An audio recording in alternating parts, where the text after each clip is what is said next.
My dear students, I am BT Pal.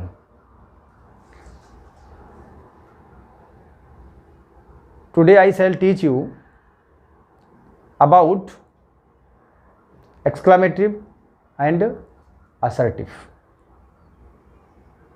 देखिए, हम लोगों ने इसके जो पीछे एक वीडियो बनाया था, इसे जो पहले का वीडियो अगर आप देखते हैं हमारा, तो आपको मिलेगा कि मैंने आपसे कहा था कि एक्सक्लामेटिव से असर्टिव सेंटेंस कैसे बनाए जाते हैं।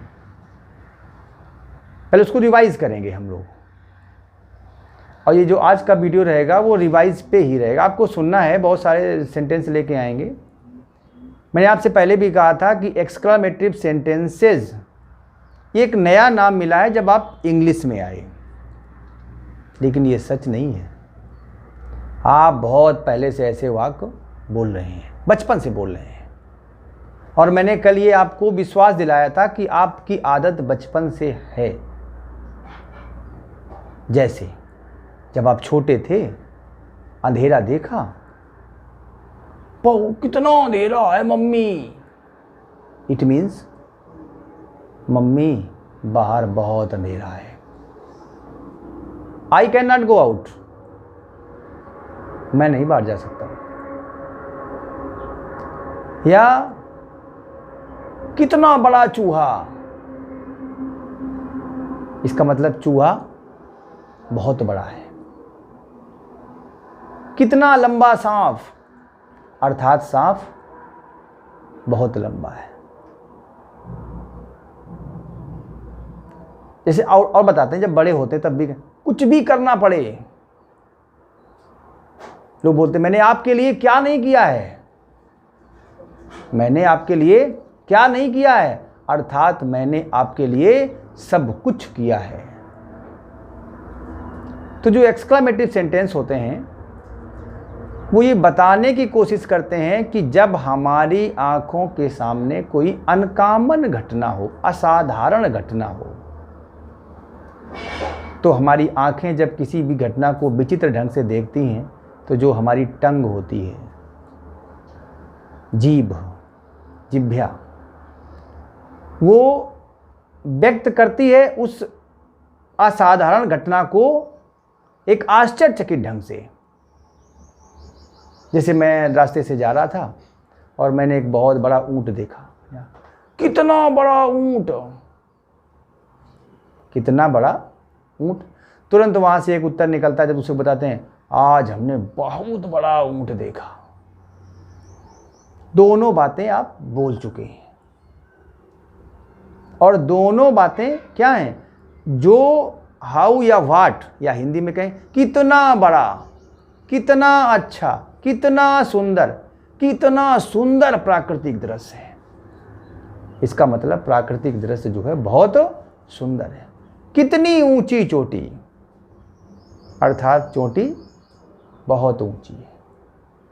तो दोनों प्रकार के वाक्य हिंदी में आपसे हम शेयर कर रहे हैं। इसी टॉपिक को हम आगे बढ़ाएंगे।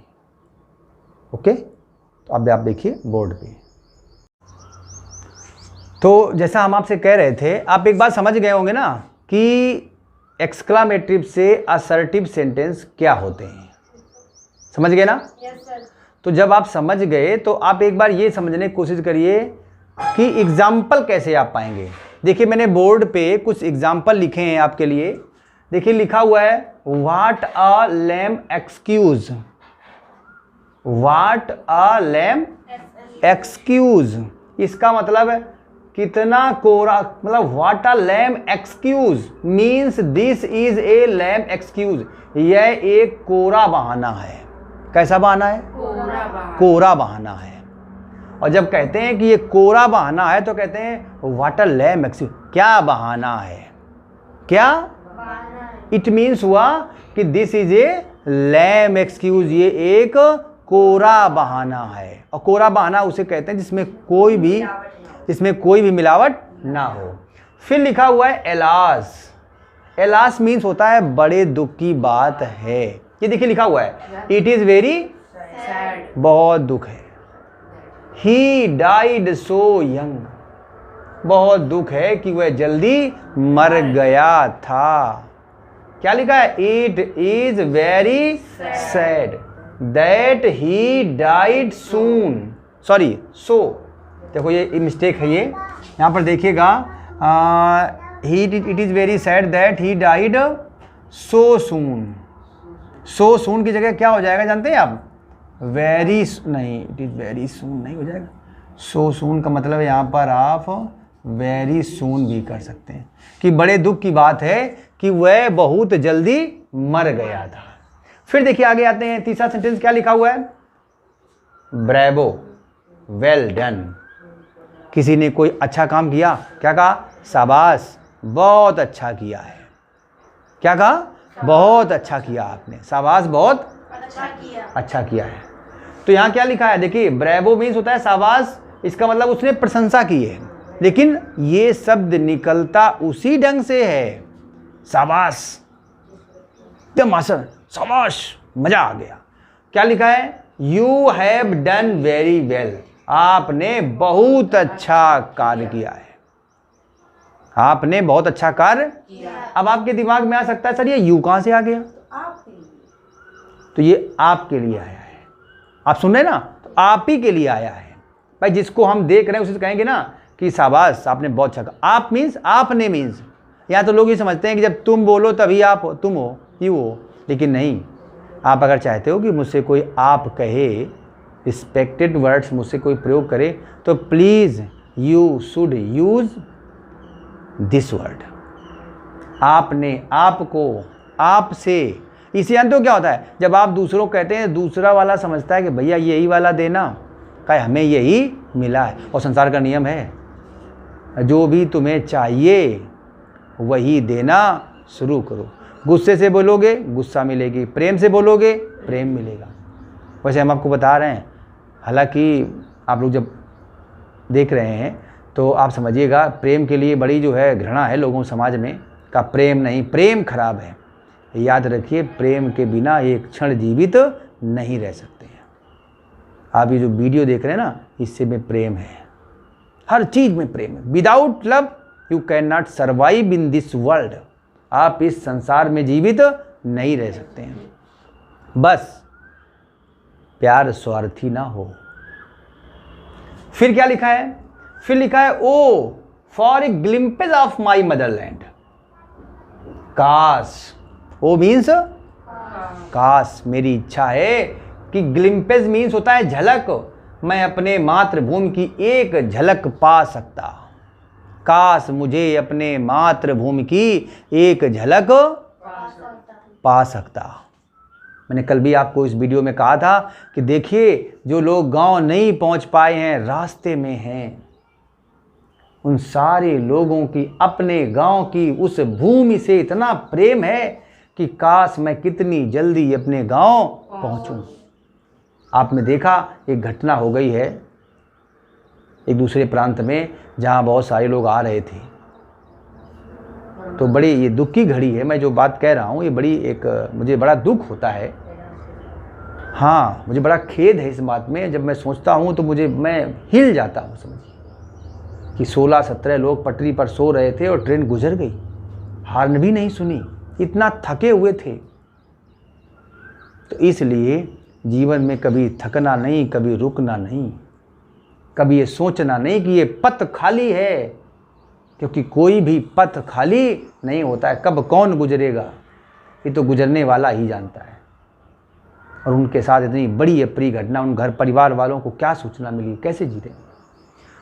तो लिखा है ओ for a glimpse of my motherland. देखिए, मेरे मातृ की मैं एक झलक पा सकता। काश, काश means I wish that I could get a glimpse of my motherland. अब आप कहोगे सर ये कुड क्यों ले आए? देखिए, मैंने आपसे कहा था काश मैं अपने गांव की, अपने मातृभूमि की एक झलक पा सकता या पा सकूं। फिर लिखा है it was a fine morning, इसको उल्टा लिख दिया है। इट, देखिए जो सेंटेंस लिखा हुआ है it was a fine morning, it was a बहुत अच्छा सवेरा था, अर्थात what a fine morning it was. तो ये 5 सेंटेंस मैंने आपको बोर्ड बताए। इसके आगे मैं 5 और बताऊंगा आपको। आपको समझ में आएगी नहीं समझ में आएगी? ऐसा लगा कि आपको सारे सेंटेंस परिचित के थे, बस केवल हमें देखने की, समझने की। जैसे आप मिले, आप हमारा वीडियो देख रहे हैं, आप मिले, तो अब आपका कुछ भी नाम हो सकता है, लेकिन जब आप मिले और आपने मुझे कमेंट करके डाला कि sir I am Aman, I have watched your video, ठीक, और आई थैंक यू वेरी मच और फॉर गिविंग दिस इंफॉर्मेशन और with the help of English, तब आप उसमें कमेंट में डालते हैं सर आई एम अमन, तो आप कौन हो गए? जैसे आपका नाम मैं जान पाया कि अच्छा ओ अमन ने मेरा वीडियो देखा। ऐसे ही क्या होता है, अंग्रेजी में ऐसे वाक्यों के नाम दिए गए, क्या, एक्सक्लेमेटिव और असर्टिव। क्या मेरी बात समझ में आई? आगे हाँ, तो देखिए मैं 6वें वाक्य के साथ आता हूँ। 6वां वाक्य जब हम ब्लैक बोर्ड पे देखते हैं, सॉरी व्हाइट बोर्ड पे देखते हैं, तो क्या लिखा है? How sweet the music is. How sweet the music is, इसका मतलब क्या हुआ कि कितना संगीत, कितना मधुर है संगीत, कितना मधुर है संगीत। इसका मतलब क्या हुआ? The music is very sweet. नहीं कहते हैं कितना बढ़िया गाना है, ऐसे नहीं बोलते हम लोग। तो क्या बनेंगे कि how sweet the song is, the song is very sweet, ठीक। फिर आते हैं दूसरा सेंटेंस लिखा है, oh that I were a minister once more. काश मैं एक बार और मंत्री होता, काश मैं एक बार और मंत्री होता तो लूटपाट कर लेता। काश मतलब एक इच्छा बाकी रह गई, काश। तो क्या लिखा है? Oh that I were a minister once more. तो क्या बनेगा? I wish that I were a minister once more. और फिर लिखा है hurrah we have won the match. और इस बात को तो आप बखूबी जानते हैं, जब मैच आप देख रहे हो और मैच फिर जीत जाए इंडिया, तो हुर्र काट देते हैं एकदम। और हुर्र मीन्स हुर्रा। या कभी आप देखें प्राइमरी की छुट्टी हो और फिर घंटी बज जाए, क्या आनंद होता है बच्चों का, ऐसे हुर्रा मचाते हैं। हुर्रा मीन्स जानते हो क्या? इट इज़ वेरी जॉयफुल, बड़ा आनंद है, इट इज़ वेरी जॉयफुल। वही मैंने लिखा है हुर्रा में, हुर्रा को तोड़कर क्या लिखा? It is very joyful that we have won the match. बड़ा बहुत आनंद है कि हमने मैच जीत लिया है। फिर लिखा how beautiful the rain is, how beautiful the rain is, the rain is very beautiful. पक्का हो गया? फिर लिखा हुआ है how nicely he did his work. How means कितना, नाइसली माने अच्छा, अच्छे ढंग से, और ही डिड हिज वर्क, कितने अच्छे ढंग से उसने अपना कार्य किया है, अर्थात उसने अपना काम अच्छे ढंग से किया है। तो ही did his work very nicely. देखिए इतने सारे वाक्य सुनने के बाद आपको ऐसा नहीं लगता है कि सर आप कभी कर्ता इधर से कर देते हैं, कभी कर्ता उधर से कर देते हैं? लगता होगा ना। हाँ, लेकिन हम आपको बता रहे हैं। जैसे मान लीजिए थोड़ी देर के लिए कि मेरे सामने कोई लड़की बैठी है, ठीक है ना, और वो बहुत सुंदर है, हम उसे क्या कहेंगे? How beautiful you are, how beautiful you are. तो मैंने किसको कहा है? लड़की को कहा है। तो फिर यहां कर्ता कौन बनेगा? लड़की। और लड़की कौन है? यू। कैसे? कि आप कितनी सुंदर हैं आप, इसका मतलब हुआ आप बहुत सुंदर हैं। You are very beautiful.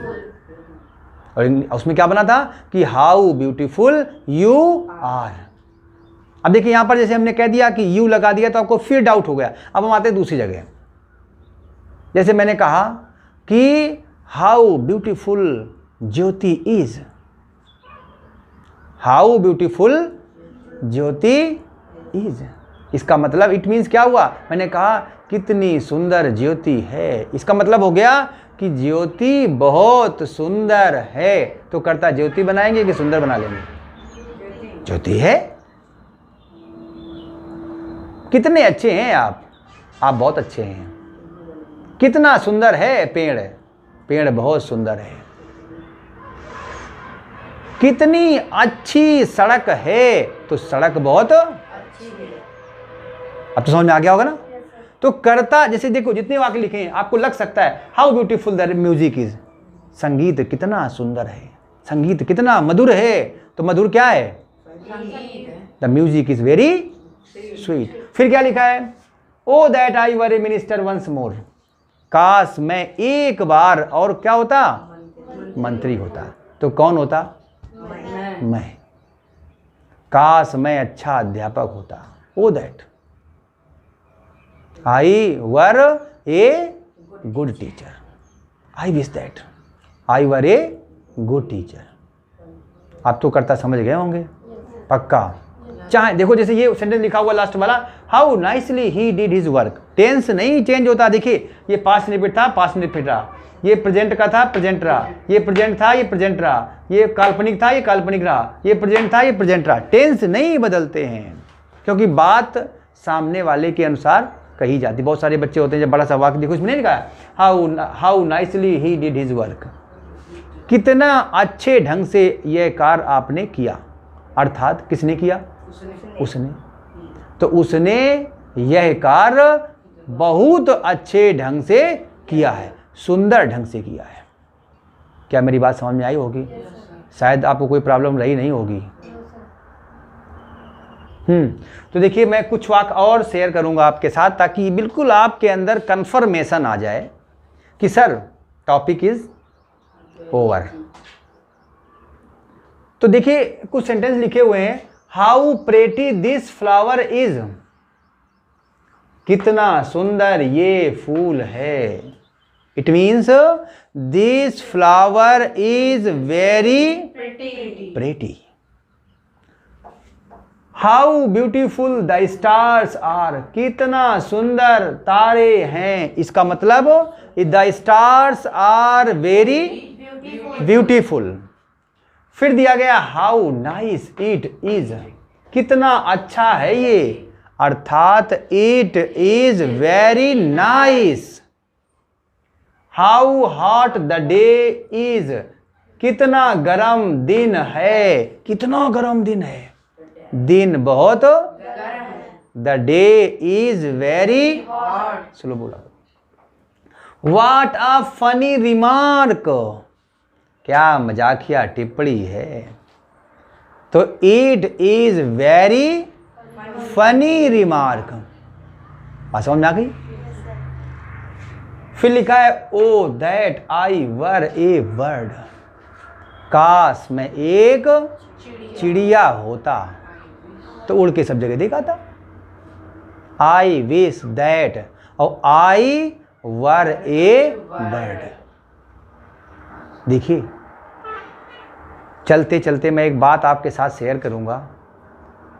दुनिया में अध्ययन करने से प्रेम बढ़ाओ, सोने से पहले एक ऐसी चीज पढ़ो कम से कम जो आपके दिल और दिमाग को आनंदित करती हो, ताकि आपको लगे आज मैंने कुछ अच्छा पढ़ा, मुझे मज़ा आ गया है। रोज़ ऐड करिए, रोज़ ऐड करिए, कुछ बढ़ाइए। और जब आप ऐसा करेंगे तो आप में पढ़ने की जिज्ञासा जन्म लेगी, नई नई चीज़ जानने की। ज़्यादातर समाज में तो ये लोग सुना करते हैं, किसी ने कुछ कहा, किसी ने कुछ कहा, उसी को डिलीवर करने लगते हैं। लेकिन मैं आपसे कहता हूँ आप उतना ही डिलीवर करिए जितना आप पढ़िए। देखिए कभी कभी मेरे बच्चे मुझसे कहते हैं कि सर आप ऐसा करते हैं, कभी जैसे मैं कहता हूँ कि भगवान की आप पूजा करते हो, आप किताबें लेकर पूजा करो ना अपने भगवान के सामने बैठ करके। भगवान में अगर शक्ति है तो तुम्हें किताब का सब कुछ आ जाएगा। आपने देखा है कि जो बुक्स होती हैं तो बुक्स के हम लोग अगर पैर लग जाए तो ऐसे जो है क्या करते हैं, तुरंत छूते हैं ऐसे और कहते हैं क्या है, किताब के पैर छुओ। किताब के पैर होते हैं क्या? लेकिन अगर आप इसको वैसे देखिएगा, अदृश्य समझिएगा तो पैर होते हैं। किताबें चलाती भी हैं, चलती भी हैं। हमारी पढ़ाई किताबों की वजह से आप तक पहुंची है। तो जब आप पैर छूते हैं तो काश मैं सोचता हूँ वही किताबें लेके आप बैठो सुबह 1 घंटे भगवान के सामने, कहो ना उस माँ से। उस माँ की तो सुनते नहीं हो जो तुम्हें खिलाती पिलाती कपड़े धुलती है, उसकी तुम कहाँ सुनोगे, वो तो पत्थर बनी बैठी है। मेरी बात आपको ख़राब लग सकती है, लेकिन सच यही है कि उस माँ की भी सुना करो। वही माँ ने सब कुछ तुम्हें बताया है, देवी भी है। तो देखिए, आप रोज कुछ अच्छा पढ़ करके जो आपके मन को आनंद करे, इसके बाद आप सोना, है कि नहीं। मैंने एक इंटर में एक पोएम पढ़ी थी, woods are lovely dark and deep but I have promises to keep and miles to go before I sleep and miles to go before I sleep. ये पंक्तियां कहती हैं, बन है सुंदर और सघन पर मुझको वचन निभाने हैं, नींद सताए इससे पहले मीलों दूर जाना है, मीलों दूर जाना है। इसका मतलब क्या है, जब बिस्तर पर जाओ उससे पहले पूछो मैंने जो काम प्लान किए थे वो पूरे हुए कि नहीं हुए। नहीं हुए तो why are you going to bed, बिस्तर पर क्यों जा रहे हो। रुको, complete your work, then you should go to bed. अगर आज का वीडियो मेरा आपको अच्छा लगा हो दिल से, तो प्लीज़ इसे सब्सक्राइब कर लीजिए मेरे साथ जुड़ने के लिए। मुझे आप जैसे लोगों की तलाश है, जो पढ़ रहे हैं उनकी तलाश है मुझे भी किसी ने तराशा था। मैं भी मिस्टर सिराजुद्दीन का शिष्य रहा हूँ और अब भी हूँ। ये सब उनकी दी हुई है, इसलिए मैं चाहूँगा प्लीज़ मेरे साथ जुड़े रहने के लिए मेरा चैनल सब्सक्राइब कर लीजिए। नोटिफिकेशन अपना ऑन करेंगे तो ऑल पे कर लीजिए। जैसे मैं वीडियो अपलोड करूँगा वैसे आपको सारे वीडियो मिलते रहेंगे कंटिन्यू। एजुकेशन जानते हैं क्या है? एजुकेशन वो है जो आप में कुछ सोचने के लिए विवश कर दे, that is education. Education starts when you start to learn something in a special way. Okay, thank you.